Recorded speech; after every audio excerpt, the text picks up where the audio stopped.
It might not be goodbye. It might just be see you later. But this possibly might be the last episode of Reliving the Extreme. Nate here with you, along with my brother Aaron. Hello, everyone.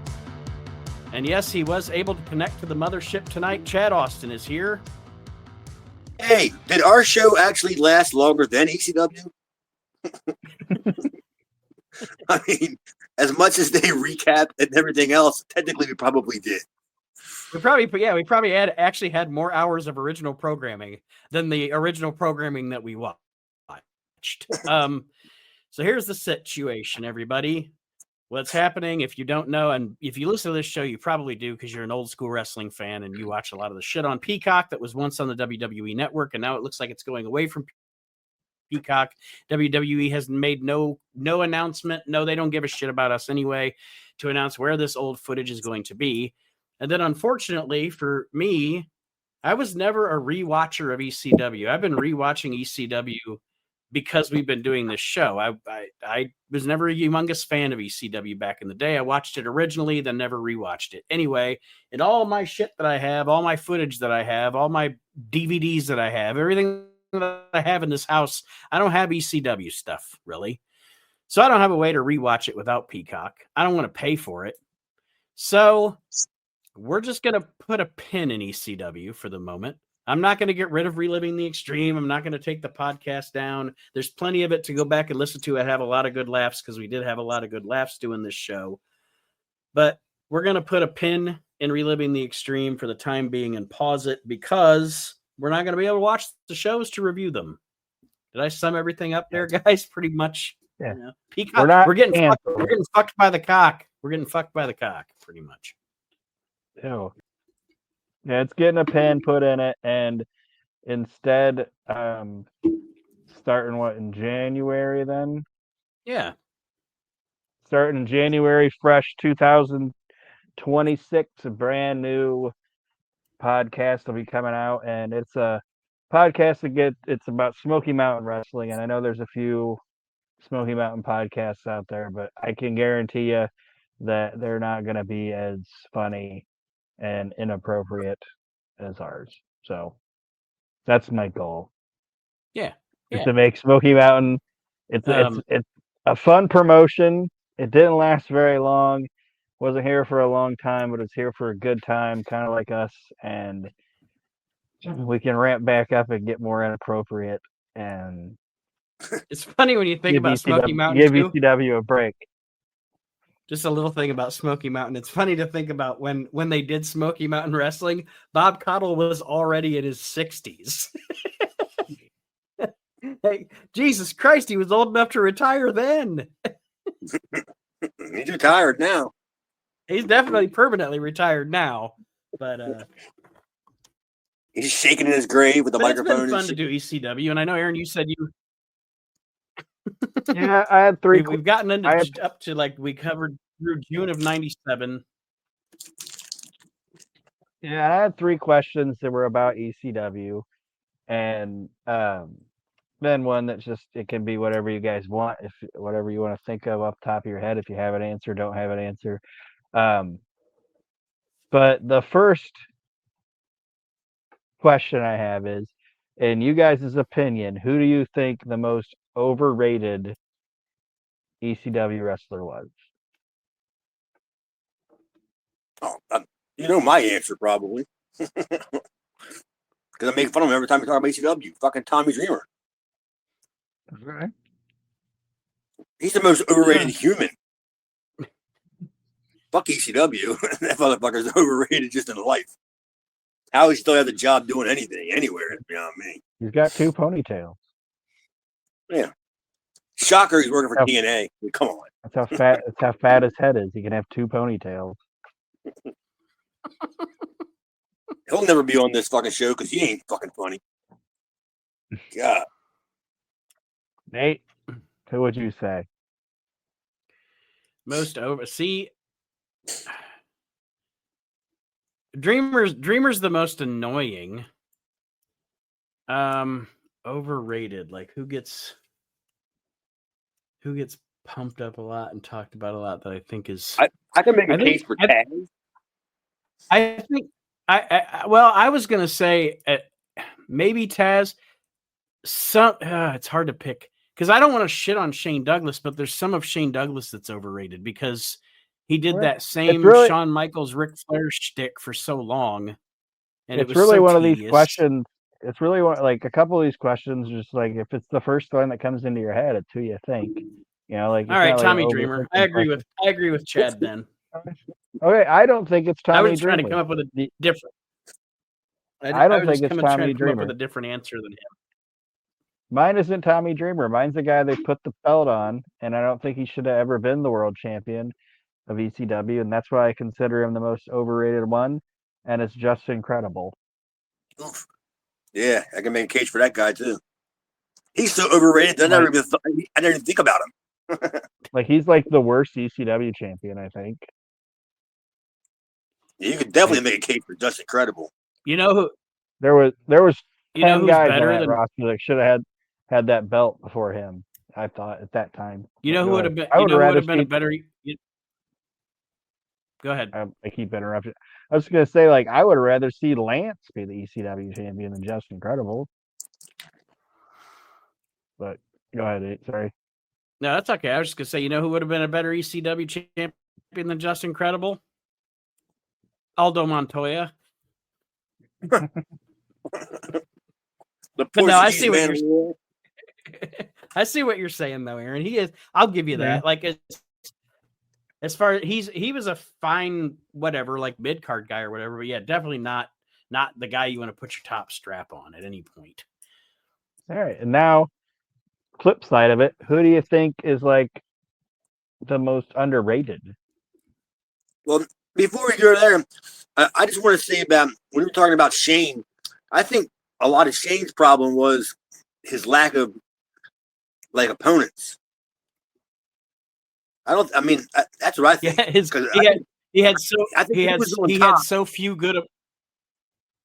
Yeah, he was on top with who they had, but the undercard was so much better.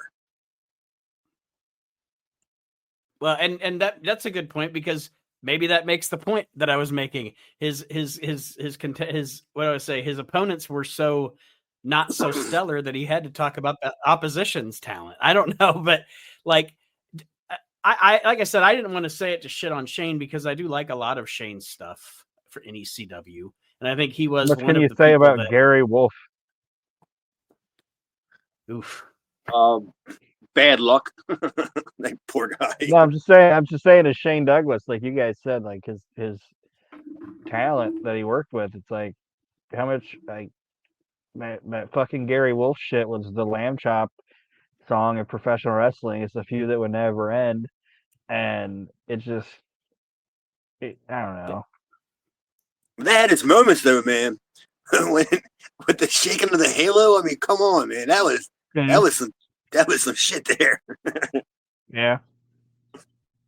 That awful bump that he had to take when he was shaking the halo and he was just crumbling to the mat, like not taking a bump. He was just falling, like all slow and sloppy. But yeah, he good. I think like are we getting into the underrated? Yeah. Mine's a random one, so I'll get mine out of the way because I know none of you guys are gonna say it. And I think it's partly because he doesn't get talked about, and it's because he was at the tail end of ECW, and then he was in that weird period where a lot of these younger guys went to WCW, and then WCW went right out of business, you know, and they were all just kind of stuck in limbo, and a lot of those guys just kind of disappeared from wrestling. I always thought that you guys remember Easy Money? Yeah, right.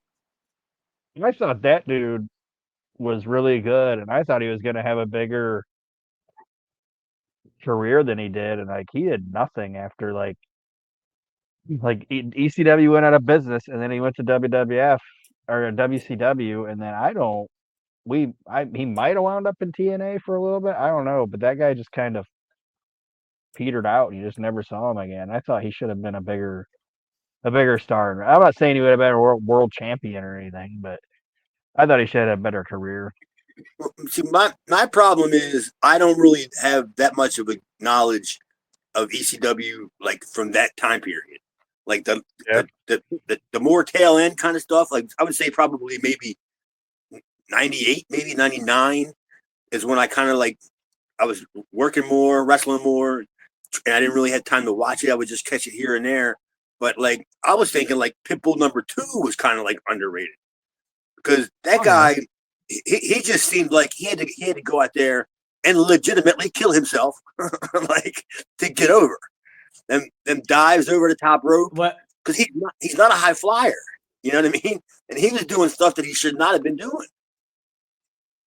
No, I was just about to say, I'll be honest with you, and I know I get a chuckle once in a while whenever people hear it, but Aaron knows this since I was a kid. I was a mark his entire career. I was a mark for the Warlord. He wasn't fantastic. He wasn't, but I just always liked the Warlord. The Warlord's like one of my guilty pleasures in wrestling. I always look at Pitbull too, like, what if it's like they dropped the Warlord into ECW and he was able to do a bunch of crazy shit? Like, I'm just, for some reason, I am not getting the Warlord doing that over the top rope dive. No, that's what I'm saying. It's like if the Warlord could do crazy shit, but no, I agree with you with Pitbull too. And I also think, and I mean, you guys might say that he wasn't underrated. Maybe he was rated just right. And I don't think people today talk about Mikey enough. See, I think Mikey's perfect for what he did. Like it's good enough that you could talk about him being like an unsung hero, but then you can also say like, well, I mean, he is what he was. You can probably shit on him too, but I thought Mikey had a stellar career and it put him right where I think his whole career should have went. I thought he did great. But I don't think he was like an unsung hero or nothing like that. He wasn't that spectacular. But I mean, I can see your point though. I just don't agree with it. Right. And then the last thing, I was like, man, we did a lot of shows. How many shows do you say we did? This is 206. And we started in 1993? And we went to almost the end of 1997. Yes. Come on, Aaron. No, Because we've been doing this show since 2021. We've been doing this show since 2021. So yeah, that was just Jesus Christ. Lots of years. And I wrote down what I think are like my 4 favorite things to come out of it. Not shows or anything like that, but just like when I think of our show, these are the 4 things that I remember the most. Okay? And they're not in any particular order of like favorites, but the first one is the Tommy Cairo interview. The Hoop Peaches? Which for 85% of it, there was like an ice cream truck in the background. I'm sure it was one of his kids' toys, but it sounded like there was an ice cream truck. We got more mileage out of that Tommy Cairo stuff than ECW did. So I love that. Plus he was a good sport and a fun guy to talk to, so I enjoyed that. Tommy's cool, man. Then there was Bullwinkle Chris Michaels. What? Bullwinkle Chris Michaels. Bullwinkle Chris Michaels. Like he used it so much and it was so bad. All right. And then I don't even know if you guys remember this, but I think it was the biggest laugh I ever got out of you guys on this entire show. And it was the joke that just stopped. Like this, if you listen back at the show, it literally stops us. Like you guys just stop talking, and it turns into 5 minutes of us just laughing our asses off about it. And it was the Chinese Dudley with the finishing move of the Boston Crab Rangoon. You guys remember that? Yes. Yeah. Yeah. Like that's my personal favorite off the cuff joke I ever said on our show. And then the last thing was, in my opinion, one of the best things we ever had come out of Reliving the Extreme, and it was To Catch a Predator with Stan Hansen. Yes. Boo! Oh shit! I still get over the I can't get over the the Dudley's car in the background. Oh yeah.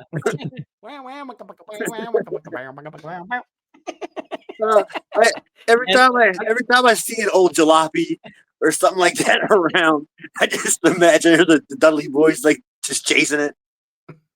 I have to give an honorable mention myself to first of all to Sal Balomo's boots, the big boots. Oh yes, yeah.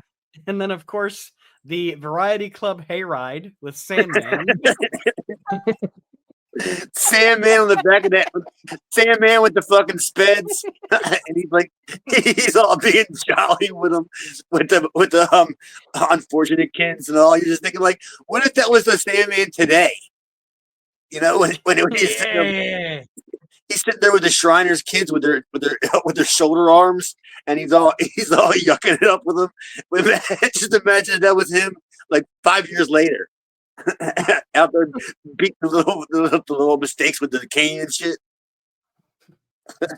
Oh my god! What about you? Didn't mention Jay Sully. It's sweaty Jay Sully. Yeah, and Jason's Geo Tracker. And Hunter Q. Robbins' breath. I mean, there's just so much from that era. All of that era is just the best. We can just keep going back and reliving that era, the first couple of years of ECW, and get shit done and stuff out of that. God, Cabrini College, man. Seriously, I'm just looking through some. Now you got me, Aaron. You got me looking through some episode names. Like there's there you go, the good old Cabrini College Try. That was an episode name. Let's see here. Ultra Clash 93, Big Fat Fucking Larry. I don't know what that's all about. Meatballs Mahoney. That was episode 26. Episode 30 was Step Off. Chad's doing the hump. I don't know. Oh, what the fuck? I'm just. I don't know. I'd have to go back and Duke Karaoke. Do you have an episode called Duke Karaoke? Oh man, Tawny Contain Yourself.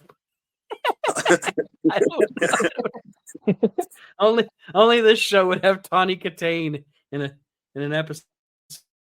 Tawny Contain Yourself. All them fucking shows, man. They were just so bad. They were bad for the time period that we were doing them in. You know what I mean? Because they were so old, and that was like what it was then. But when we fast forwarded to when we were doing the shows and went back and look at it, it was just rotten. I mean, Aaron, Axel and Ian. If the Smoky Mountain thing doesn't work out, we could go back and listen to our old shows and then review our shows and have reliving the extreme. Reliving the extreme. I think I'm having a stroke. Aaron, you forgot Boston Ragoon crab. You forgot one, Aaron. Legendary. Here's episode 62, Hostile City Showdown 1994, Lemonhead Funk. Oh my God, Dory. Yeah, Lemonhead. You forgot about Lemonhead. Got Lemonhead. We got Heatwave 94, Weekend at Dory's. God damn, dude. We shit on everybody. Weekend at Dory's. I'd love to see that remake of a movie. You got fucking Marty in the background, just yelling "cut" all the time. Episode 75, Junior Bacon Bohunk. What is that all about? I don't know. Oh, yeah, here we go. Episode 79, tomatoes, peppers, and fresh fruits. Oh,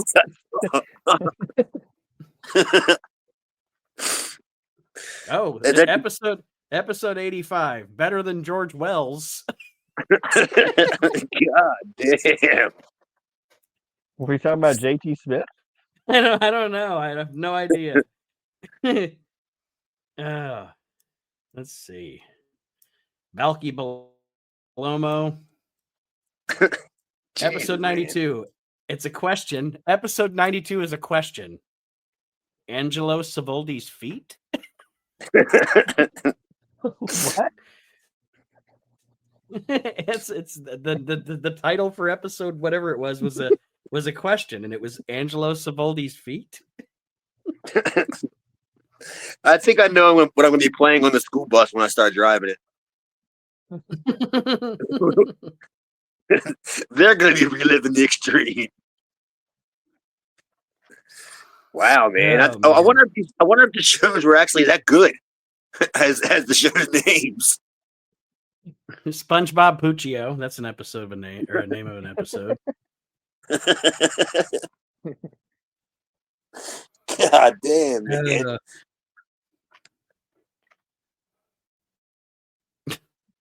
I'm just trying to see if there's any other ones that jump out at me here. Meanie and Bobby McGee. I don't know. Forget our show now. Just keep doing the whole show titles. Yeah, that's all we do. Just read all the old show titles. Meanie and Bobby McGee. This one's intriguing.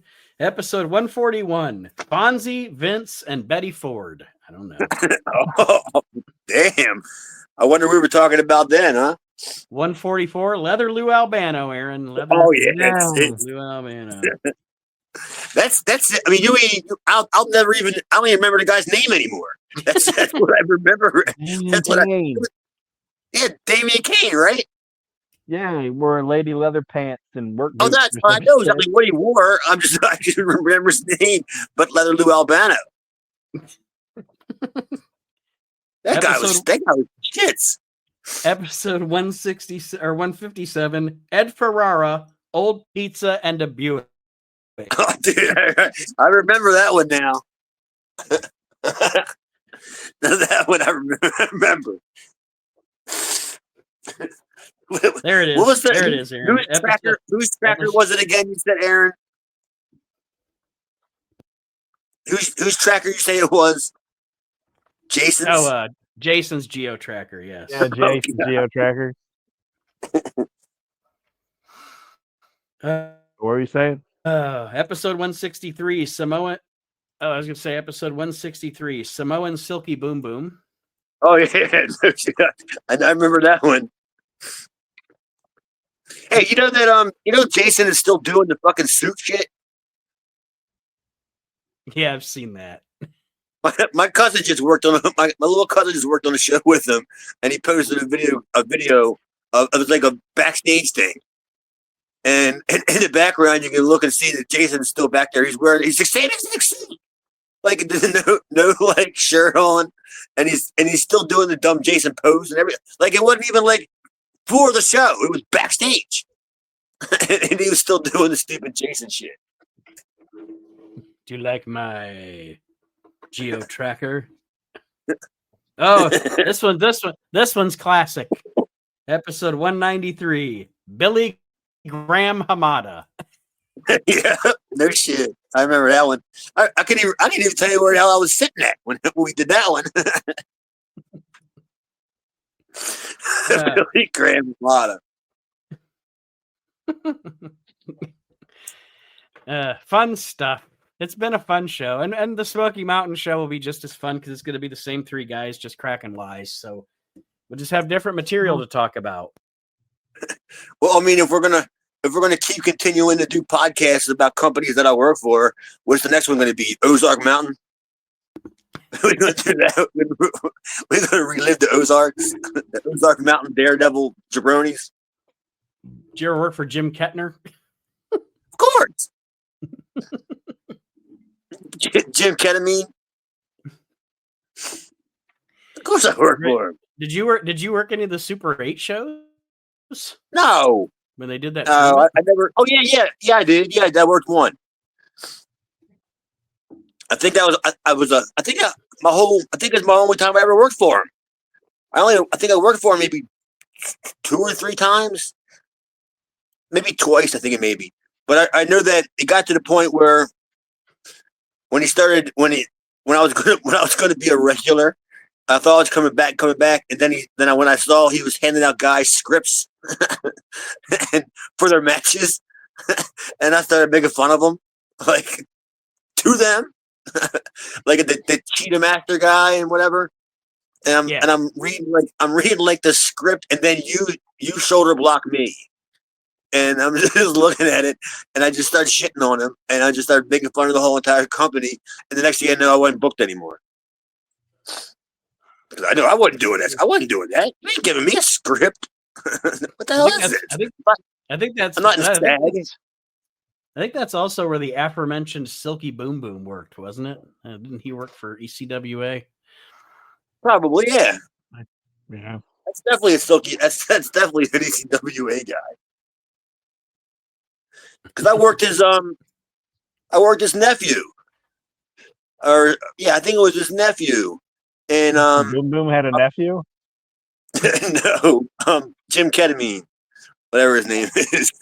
I had a friend that went to the show, and he told me that it was the best match. He said not only was it the best match of the show, it was the best match that I ever saw that kid ever have. I think what was his name? Silky Boom Boom's like, this is my albino nephew, Milky Boom Boom. I think he was the Jeff Peterson. I think that was the kid's name, but I kept he's the one that passed away. Yeah, I kept making fun of him like he was at what was the place that was on Portland? That was the advertisement. Tom Peterson. Remember that shit? Did you ever watch Portland? I haven't seen never watched Portland, to be honest. Not where I would have seen ads.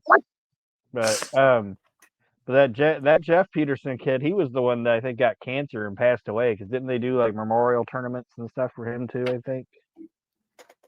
Pretty sure. I don't fucking know. Look, it doesn't matter. My quick question to you guys, just really quick, and I probably asked it however many years ago when we covered it when it was going on in ECW. What do you think? Do you think that ECW would have still went the direction it went if Eddie Gilbert would have stayed and him and Paul could have worked together? No. As much as I like Eddie Gilbert, I don't think he was that much of a visionary. I don't think he would have went at it. Good. Well, I don't think he had the same like nowhere near the same vision as Paul. I don't think he had the same drive either. Like I think they probably would have not made it past like probably 95. And I agree with that because I agree with that. That was my answer too. My biggest thing with that answer was kind of like you, Chad. I like Eddie Gilbert a lot, but it always seemed like Eddie Gilbert just wanted to be Jerry Lawler. You know, he didn't. That was his biggest problem. Yeah, he didn't ever want to. And again, he was always entertaining. I enjoyed him as a wrestler, enjoyed him as a personality, but you're right. Like he was kind of stymied creatively because he just everywhere he went, he just wanted to be the second coming of Jerry Lawler instead of being the first Eddie Gilbert. Yeah, it goes hand in hand with that comment that Dutch said on the Dark Side of the Ring about Eddie, is that Eddie never lasted 6 months as a booker anywhere. That's it. After 6 months, it was pretty much over. Because no other wrestling was like Memphis. You can't make another Memphis. You know what I mean? It just ain't gonna happen. Nope, you sure can't.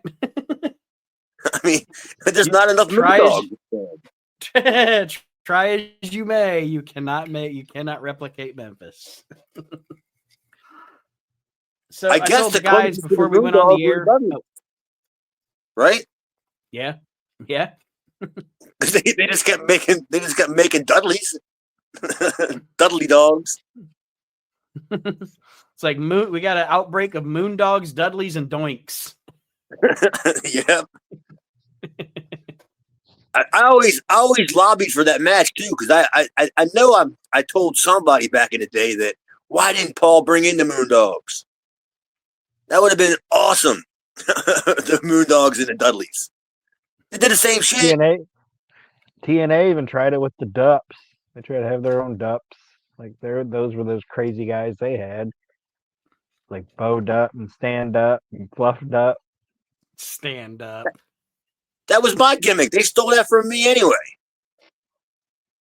Me and I came up with that gimmick when I was in when I was at Ozark Mountain.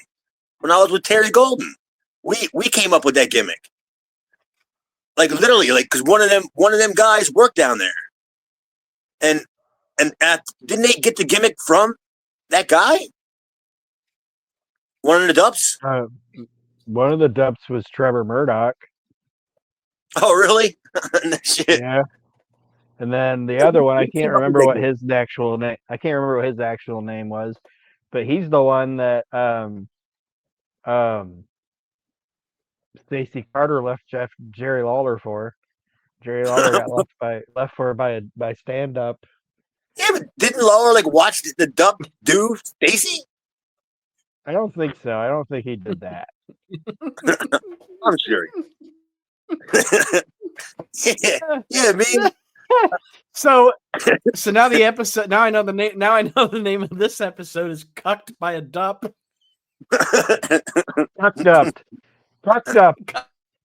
That's cucked up.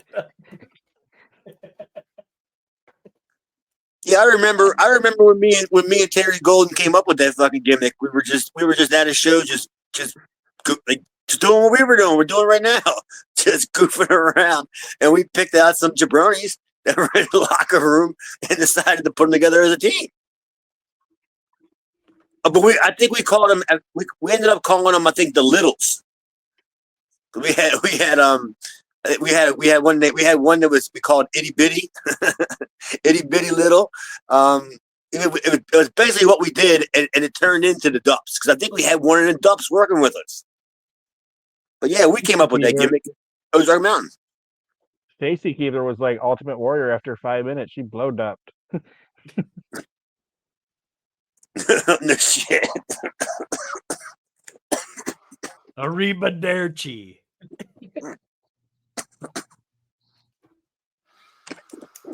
Is that one of the shows?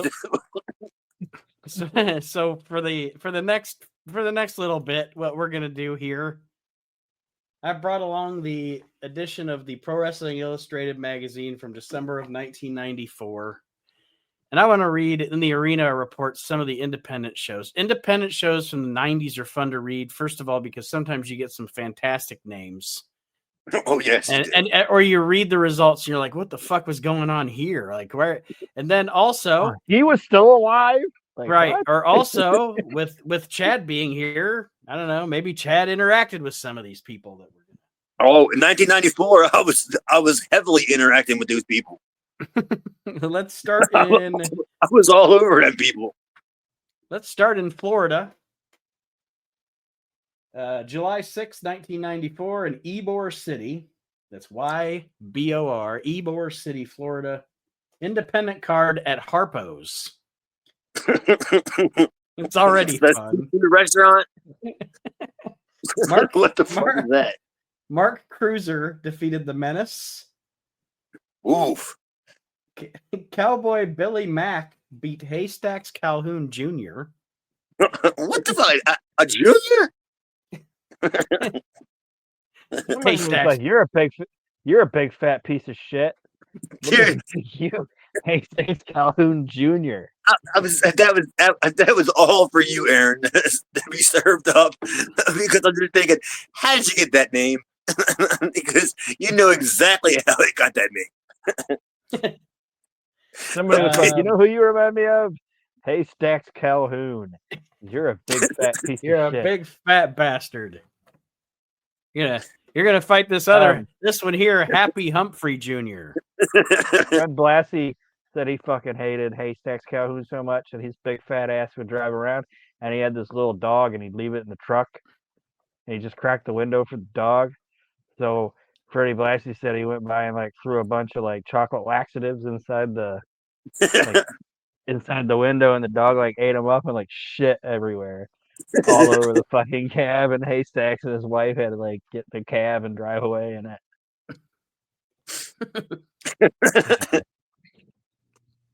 Who was the promoter for that show in Florida, do you think? Was that a Howard Brody? I don't know, because it doesn't even have a promotion name. It just says independent card, but you might be right. I'm trying to think of 1994 in Florida. That could have really been just a pop-up. Well, the next match is the Nuclear Assassin defeated Garbage Man Jake. That's creative. So the Garbage Man is that the Garbage Man? Is that his name? The Garbage Man Assassin? No, it's Garbage Man Assassin. Nuclear Assassin defeated Garbage Man Jake. Well, who was Garbage Man Drake was being patterned after? I mean, come on, Grossy, yeah. Seriously, I like the Garbage Man Assassin better. Let's see here. The Motor City Bad Boys. There's a double count out with Mohammed Stud and Bad Boy Jeff Bradley. So we got all kind of bad boys, and then Mohammed. There's a Dudley. That's a Dudley right there. Mohammed Stud? Is that Dance's? No, Jeff Bradley. Oh, he was the one that talked. Dudley. Yeah, he was the one that talked. The underrated Dudley. He was probably the best Dudley. Yeah, I wouldn't argue with that. He's Undy Dudley, underrated Dudley. Undy Dudley. But a Dudley boy. He just wrestled in tie-dyed whitey tighties, Undy Dudley. I don't know. Go ahead. What else do we got?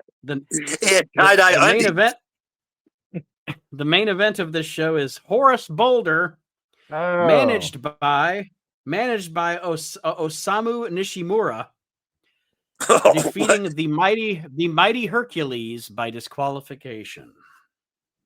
That's a hell of a promotion when your manager is a Japanese guy who don't speak any English. That says a lot. And how do you think Hercules felt being in Harpo's with the nuclear garbage man or whatever? He was so fucking mad. Knowing Hercules, he probably just got off work, like there, and that's how he got the show. That's how he got the booking. Hey guys, I work here, so we can just run a show here. I can just stay here. But the nuclear garbage man is the greatest. He's the bomb. I can just see the. All right, I can just see the garbage man assassin. Just one day when my trash can's sitting down the street, and I just see some guy just coming by with a cane, just beating the shit out of my trash can. That's a hell of a game. He's hardcore. He's riding on the back of the trash truck at every stop. Instead of just throwing the trash in the truck, he's just beating it up. What's that movie, Silent Night, Deadly Night, where the guy's like, "Bitch Day," and he shoots the guy with his trash can? That's Silent Night, Jason Night.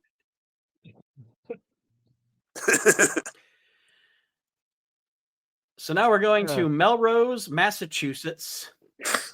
Killer Kowalski. June 25th, 1994. I had to skip Maryland because the only Maryland show here is a WWF show in Landover. I don't want to read WWF shows. I want to read independent shows. So Massachusetts. Century Wrestling Alliance at the middle school.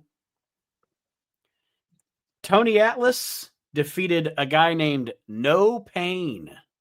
No shit. Not Bull Pain. Not the master of No pain. He's pain. just no pain. No I bet his pain. tag team partner's name was No Gain. They are no pain and no gain. So this is as soon as you said it was like what Massachusetts or whatever. Yeah. That just said Tony. Yeah. That was written all over. I was gonna There's be another totally Tony. shocked if you didn't say Tony Atlas is on the show. Here's another one you won't be shocked by. Tony Rumble defeated El Loco by disqualification. God, Which El Loco So- means the crazy. So that guy's name is the crazy. The crazy. that was probably a Tony Rumble El creation. I bet. El Mascarado beat, here's a creative name. El Mascarado beat Army Man by disqualification. They didn't even put any fucking effort. They put no effort into that whatsoever. I'm going to be an Army guy. What's my name going to be? Army Man. Hey, man. He paints himself green just and he's stiff. What's the fucking odds he came out to Born in the USA? He couldn't even be like Rambo. Or Like, Fortunate Son. Yeah, that's fucking. I mean, that's so bad that I love it. He's going to come out the Fortunate Son. The Army Man. They always come out to a song they think is patriotic, and it's like the least patriotic lyrics you ever think of, too. Or maybe he just overdubbed himself. Maybe he just overdubbed himself on the Prince song, and instead of party, you just heard him go, Army Man. Army Man. Yeah, this yeah, promotion is horrible. SWAT beat Candyman by disqualification. Reggie be fine. That's Army's brother.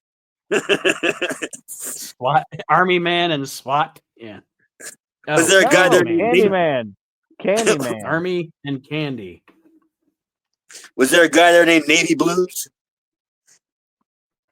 Fuck. No, but Vic Steamboat defeated Kevin Sullivan Go figure. Who do you on think? the show. Vic Steam. How many Carlos do you think went to that show? It was probably Vic Steamboat, Tony Rumble,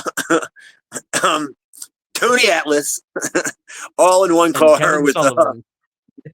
Well, no, Kevin probably by himself, but Army Man and the Garbage Man Assassin.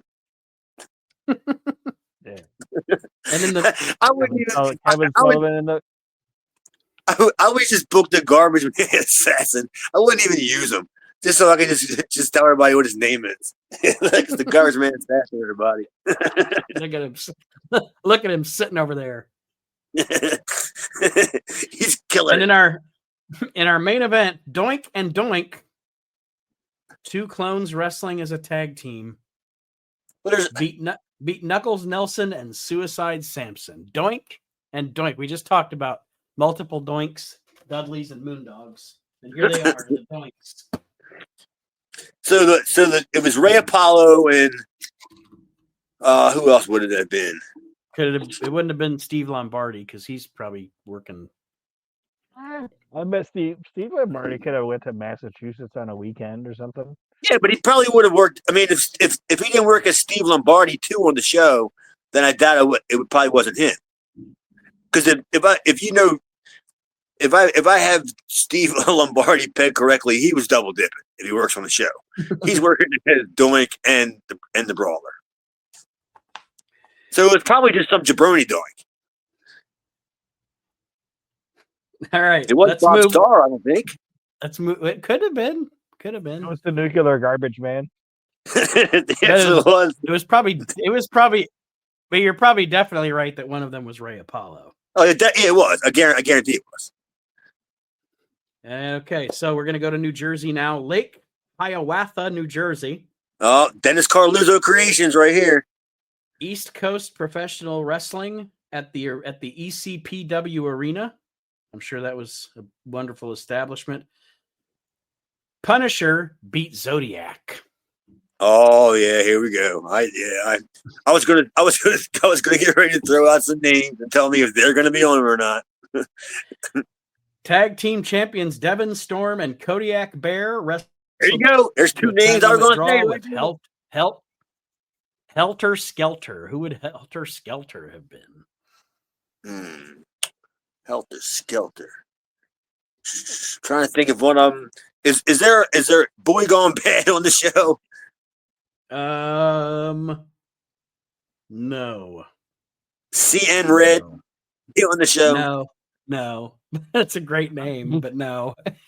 Who else is on it? Let's see here. Billy the Kid beat Jackknife Johnny. Just jabronis. Blaster. Creative name.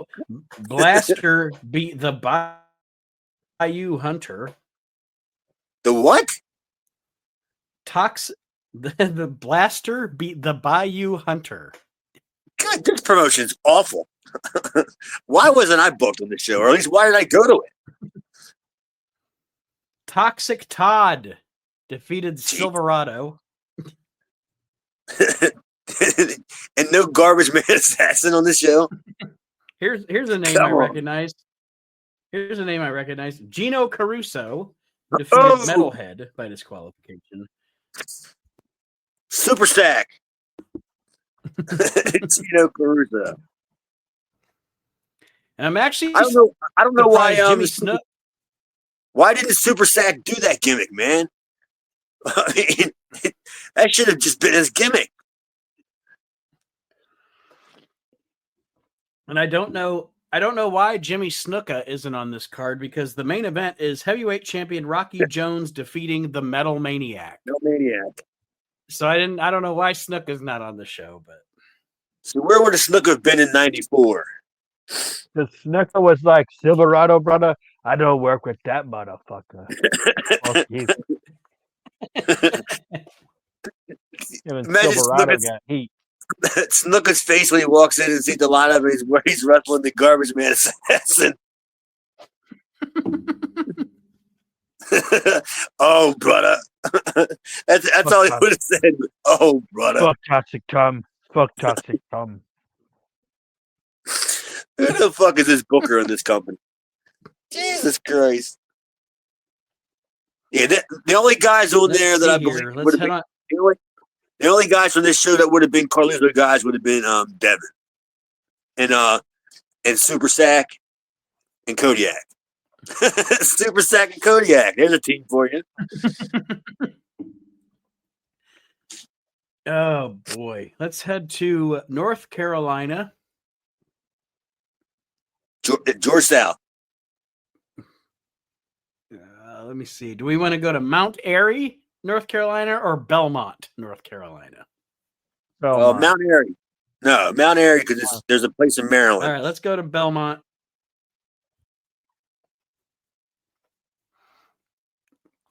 All right, Mount Airy first. AIWF at the National Guard Armory. Of course, it's at the National Guard Armory. Pete Powers defeats Major Havoc. Of course. Garbage Man Assassin. And Jammer and Chris Wyndham beat Brian Danzig and Robert Roma. Jesus Christ, Cornette would love this show. There's no Dave Patera? Don DiBiase? Rick Diesel and Sebastian Kane defeated. Yeah. This sounds like these guys should team. This sounds like they should team together. Rick Diesel and Sebastian Kane defeated the Indian Outlaw and King Cobra. Oh, it ain't the King Cobra, I'm sure. No, it's just King Cobra. Boston Terrier and the Black Knight defeated the Tennessee Violence Authority. That actually ain't that bad, the Tennessee Violence Authority. I think I know who they are. Wasn't that Reno Riggins and who's the other fucking ham bone that he teamed up with? Right, Joey. The guy, Joey Banks. Hey, could have been. And then, of course, to end the show, everybody. You're short and generic. I'm short and generic. Let's do this. And then, of course, to end the show, everybody has to come back out and do a 12-man First Blood Bunkhouse Battle Royal, where Boston Terrier won it. Oof. Imagine having to be fans and see them guys twice. God. Yeah, I didn't even like watching this guy once.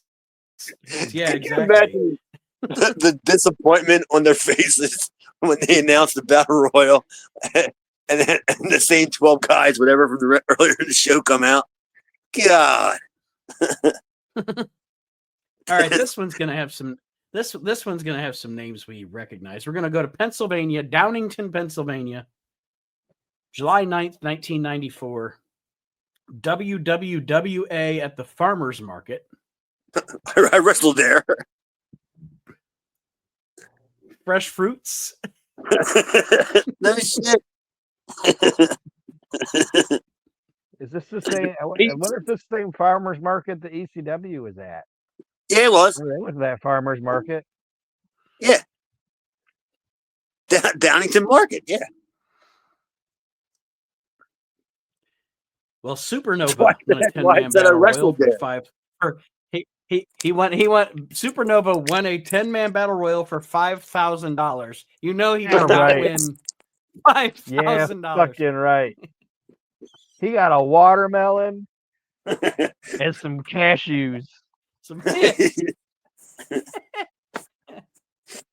If you get to pick the biggest watermelon, and here's a bag of cashews. he got a copy of Home Alone on VHS. God, and some fake Oakleys. It's not even like the actual like video. It's like one of the. It's like a bootleg It's a Home bootleg.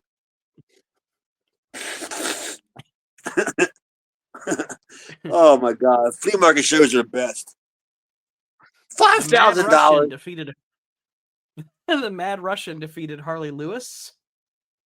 Hangman Harley Lewis. All right, I know him.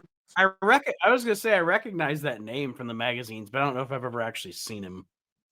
But it couldn't have been the Mad Russian. Could not have been Ivan. There's no way that the Crazy Russian was beating Harley Lewis. It's might crazy though. It might have been like, that other guy though. The other guy. Remember that goof that Ivan brought in as the other Russian in ECW?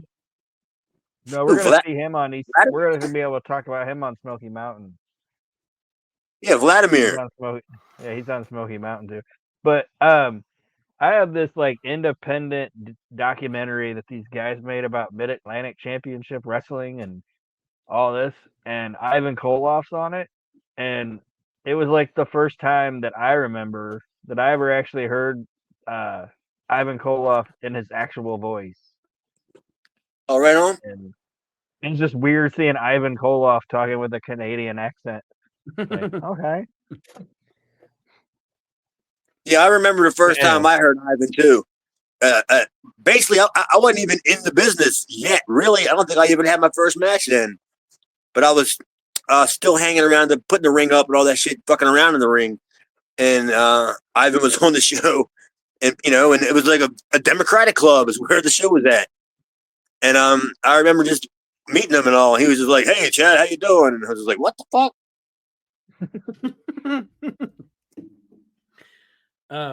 Let's see. Women's champion Heidi Lee Morgan beat the Nasty Angel. And then you can just go into the joke about who went over in the bedroom. Heidi Lee went over in the ring, and the Nasty Angel went over in the bedroom. Yeah, she does butt stuff. Butt stuff. Butt stuff, Dudley? Johnny Hotbody battled Tony Stetson to a double disqualification. Of course he did. They were still arguing about who was going to go over then. God. Tony Stetson, underrated too. You think? Hotbody, right where he needed to be. Not rated. Soul Train beat Demolition Axe and Metal Maniac. Oh, how the masked superstar has fallen here. Like in a handicap match? It's just the Soul Train? Soul Train is a tag team. Okay. You sure it wasn't a bunch of black people managed by Don Cornelius?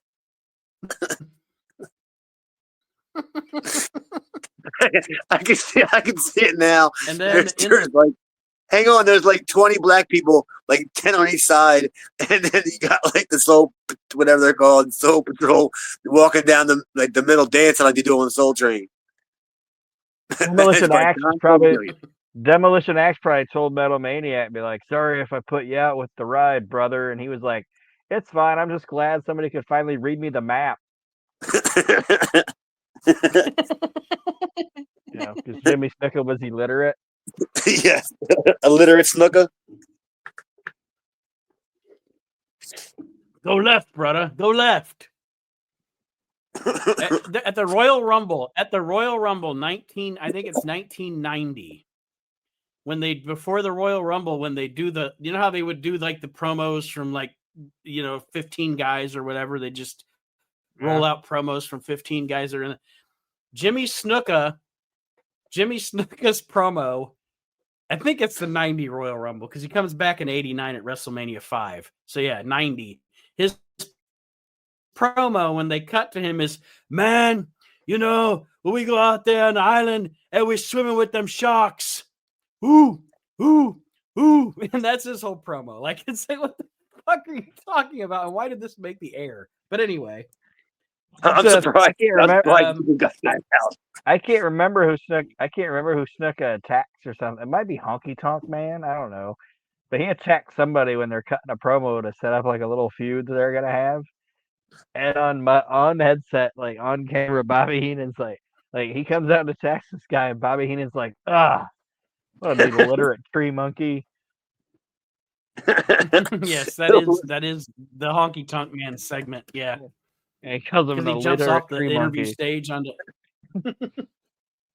Dude, illiterate Jimmy Snuka sounds like a great Saturday Night Live bit. Jimmy Snuka. Imagine if Jimmy Snuka was your GPS voice. you put your directions in your phone, and Jimmy Snuka, brother.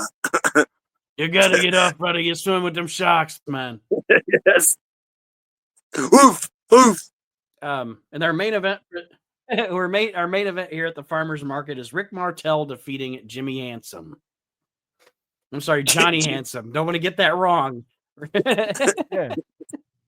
He's going to be emailing you. Who was it again? Two more. Who Two more. Rick Martel. Rick Martel. How did Rick Martel wind up on the show?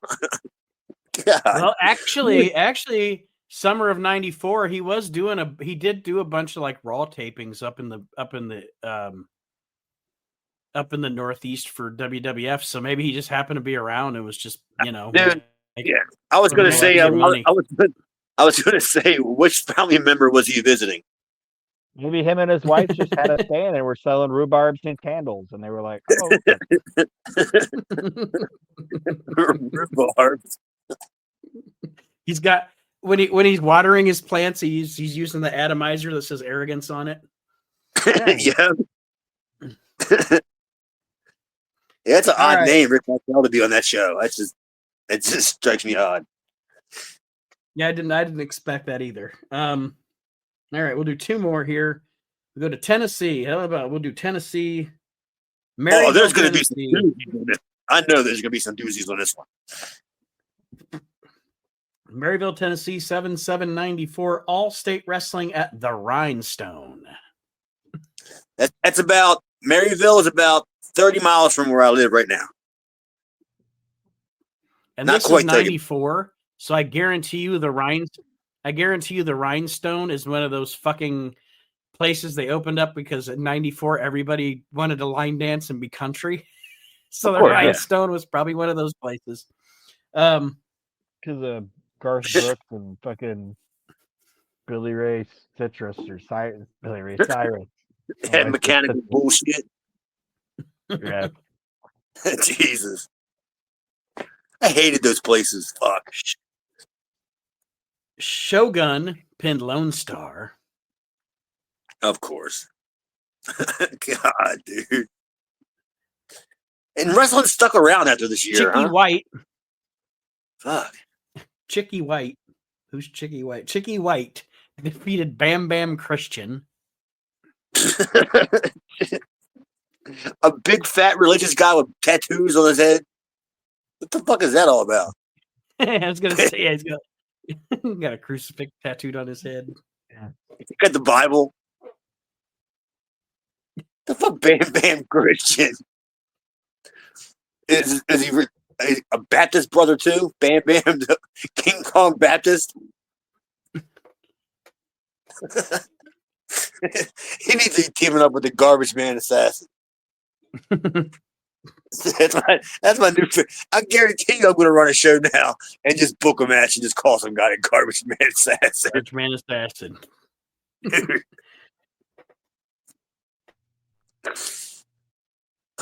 Regulator Stone and Regulator Steel Jesus. battled Deke and Jody Ray Rivers to a double disqualification. His name's just Deke. Like, spell that for me. D-E-K-E. What? D-E-K-E. They don't have a regular amount. What the fuck? These regulators are awful. These regulators mount up. Yeah, that's what I mean. That song was out a by then. mechanical bull at Rhinestones. Yeah. They're like, regulators, mount up. They ain't no geeks off the street. No Zeke's off the street, or whatever his name is. Deeks. Geeks off the street. Hell of a promo, those regulators. Hell of a promo. That's my new name for jabronis now. Geeks off the street. No Deke off the street.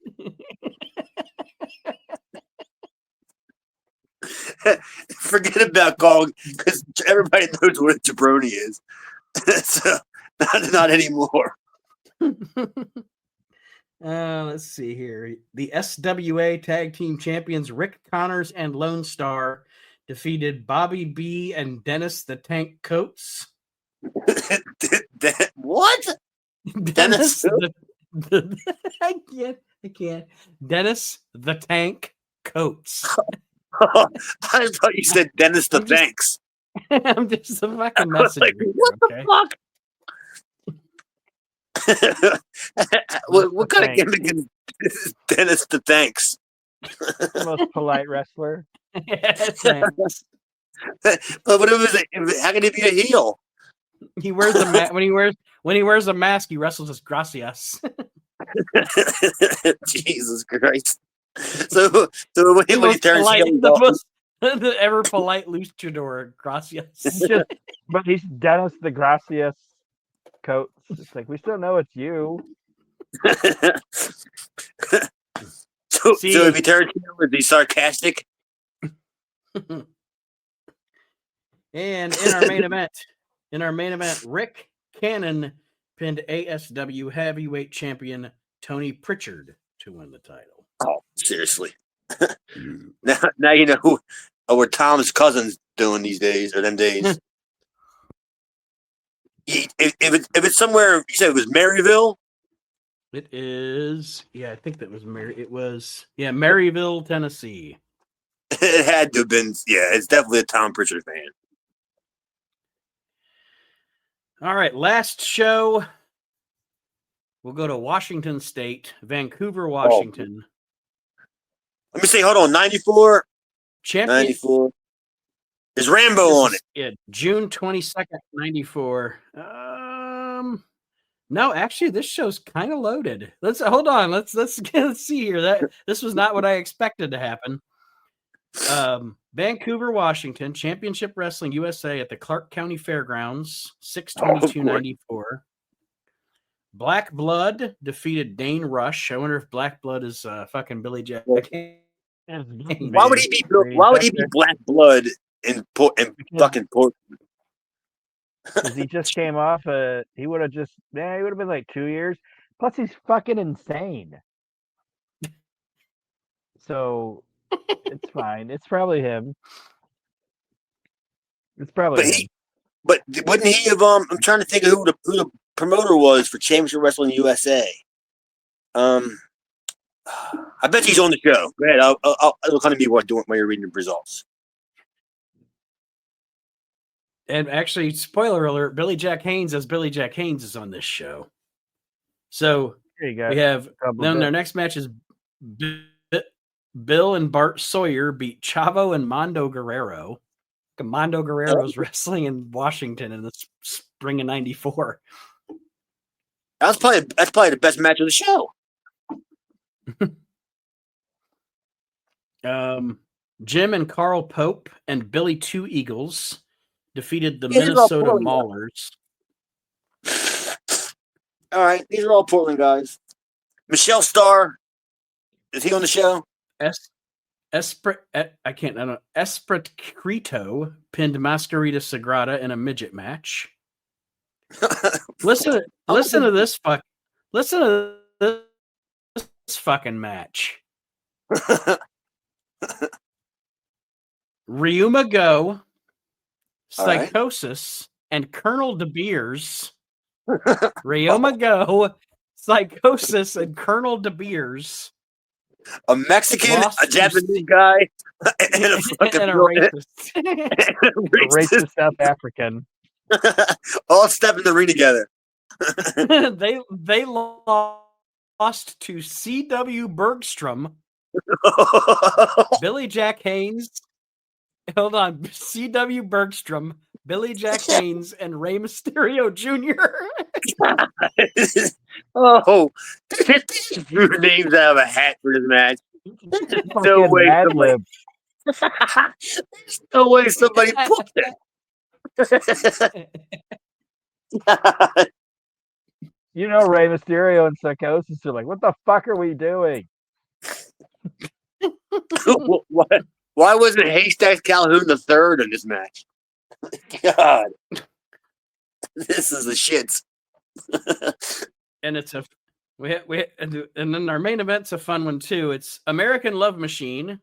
Isn't that Coley? Right. No, that's not. He was Madonna's boyfriend. Anyway, American Love Machine with special celebrity manager. Art Bar, right? Would it be Art Bar? Yeah. Okay. Yeah. Yeah. With special celebrity manager Tanya Harding. He teamed with Eddie Guerrero and Bruiser Bryan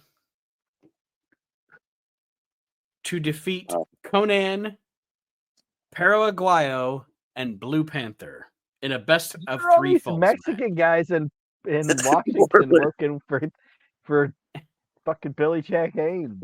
What's going on? All right, you ready for this one now? I had this show. Oh, no, I got it. Yes, I did. I remember I got it. I got this show. Well, I want to see that fucking 6-man. So I gotta go back and find this motherfucker. I know exactly who I got it from and everything. I definitely had this show. Would that have been Billy Jack? Probably booking that. Oh yeah, that's Championship Wrestling USA. Yeah, it would have been him and C.W. Bergstrom. So that's why they were in that 6-man tag team match. And there's your answer, ladies and gentlemen. That's the bigger question. The bigger question is, why is Colonel De Beers in there? What a bunch of Mexicans. well, he was from there. I mean, Ed Wiskowski lived there. What? I wonder if when the heels were getting beat, or when the heels were beating down the faces at the end, if Derek Dukes came out to make the save. No, it's like the Zeke guy.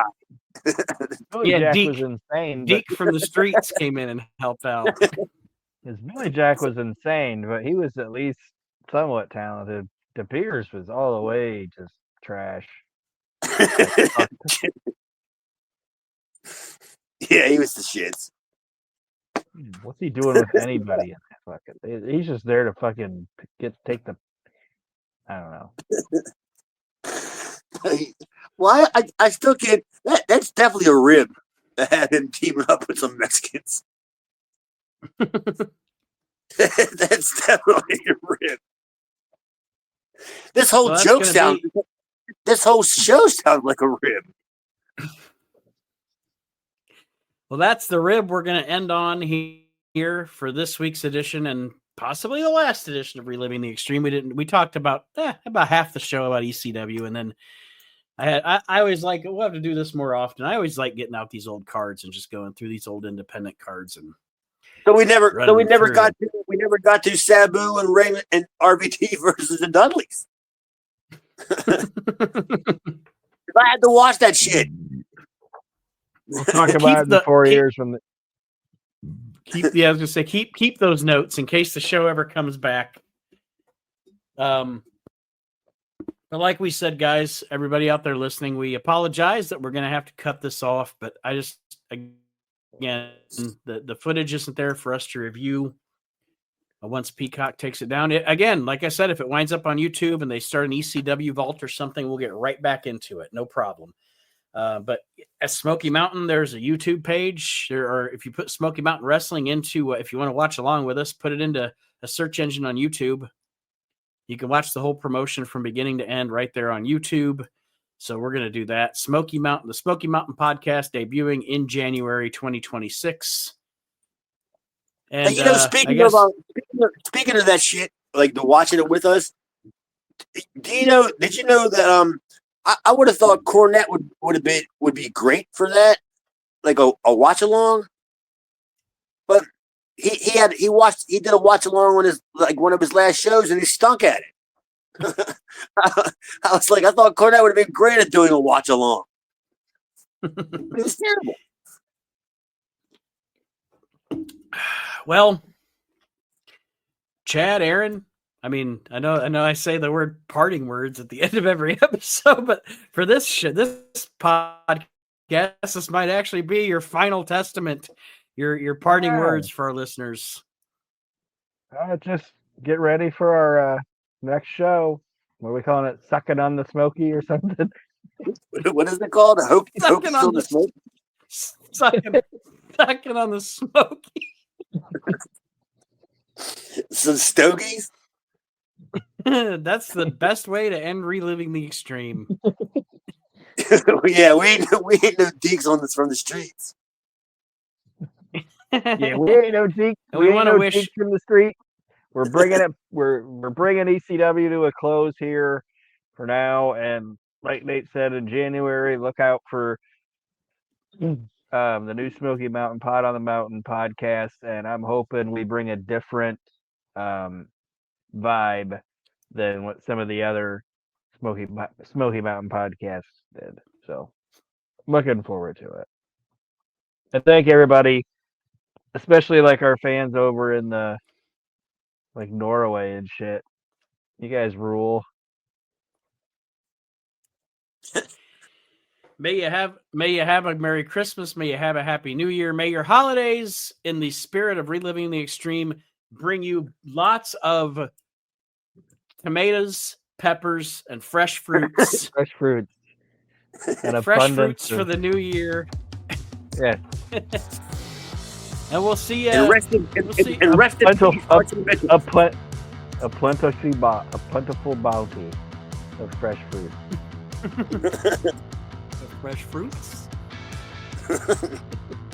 And we'll see you on Smoky Mountain, in the Smoky Mountain territory in January, everybody. Have a great holiday.